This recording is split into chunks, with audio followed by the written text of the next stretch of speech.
नमस्ते सम्पूर्णमा र चाहिँ हामी यो स्वयम्भू भगवान पाउमा छु।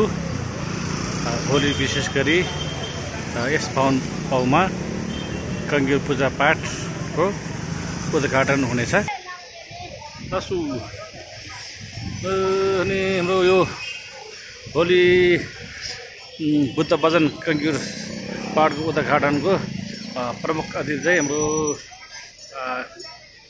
उज्यालो नेपालका महानायक तथा निवर्तमान नेपाल विद्युत प्राधिकरणका प्रमुख कार्यकारी निर्देशक हुनुहुन्छ।